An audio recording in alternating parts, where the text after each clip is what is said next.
अस्सलाम वालेकुम, कैसे हैं सब ठीक है। अच्छा मैं ਅੱਜ ਨਾ ਤੁਹਾਨੂੰ ਇੱਕ ਮਜ਼ੇ ਦੀ ਗੱਲ ਦੱਸਣ ਲੱਗਿਆ। ਤੁਸੀਂ ਸੁਣ ਕੇ ਮੈਂ ਵੀ ਹੈਰਾਨ ਪਰੇਸ਼ਾਨ ਥੋੜ੍ਹੇ ਹੋਵੋ ਅਗਰ ਤੁਸੀਂ ਯੂਕੇ ਨਹੀਂ ਰਹਿੰਦੇ ਹੋ ਤੇ ਇਹ ਤੁਹਾਨੂੰ ਮੈਂ ਵੀਡੀਓ ਦਿਖਾ ਰਿਹਾ ਬਗੈਰ ਕਿਸੇ ਲਾਈਟ ਤੋਂ ਬਗੈਰ ਕਿਸੇ ਚੀਜ਼ ਤੋਂ ਤੇ ਟਾਈਮ ਇੱਥੇ ਯੂਕੇ 'ਚ ਹੋ ਗਿਆ 10:21 ਮਿੰਟਸ 10:21 PM ਤੇ ਤੁਸੀਂ ਭਾਈ ਇਹ ਦੇਖ ਸਕਦੇ ਹੋ ਕਿ ਅਜੇ ਕਿੰਨੀ ਰੋਸ਼ਨੀ ਹੈ। ਤੇ ਜਿਹੜੇ ਸਮਰਸ ਆਉਂਦੇ ਨੇ ਤੇ ਯੂਕੇ 'ਚ ਜਿਹੜੀ ਇਵਨਿੰਗ ਹੈ ਬਹੁਤ ਲੇਟ ਹੁੰਦੀ ਹੈ, ਇੰਨੀ ਕੁ ਲੇਟ ਹੁੰਦੀ ਹੈ। ਇਵਨਿੰਗ ਨਹੀਂ ਸੌਰੀ ਸ਼ਾਮ ਇਵਨਿੰਗ ਕਹਿ ਲਓ ਸ਼ਾਮ ਕਹਿ ਲਓ ਤਾਂ ਸੂਰਜ ਗਰੂਬ ਬਹੁਤ ਲੇਟ ਦੇਰ ਨਾਲ ਹੁੰਦਾ ਹੈ।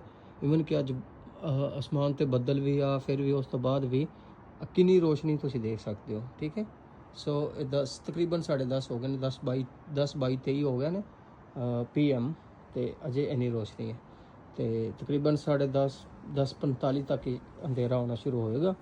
ਤੇ ਬਾਕੀ ਹਾਂ ਤੁਸੀਂ ਦੱਸੋ ਭਾਈ ਬਾਕੀ ਮੁਲਕਾਂ 'ਚ ਪਾਕਿਸਤਾਨ ਇੰਡੀਆ ਲਾਈਕ ਬਾਕੀ ਜੋ ਵੀ ਕੰਟਰੀਜ਼ ਨੇ ਉੱਥੇ ਅੰਧੇਰਾ ਕਿਲੇ ਹੋਣਾ ਸ਼ੁਰੂ ਹੋ ਜਾਂਦਾ 6 ਵਜੇ 7 ਵਜੇ 7:30 ਕਿੰਨੇ ਵਜੇ ਇੱਥੇ ਤੇ 11 ਵਜੇ ਤੱਕ ਵੀ ਮੈਨੂੰ ਤੇ ਲੱਗ ਰਿਹਾ ਜੀ ਰੋਸ਼ਨੀ ਹੋਏਗੀ।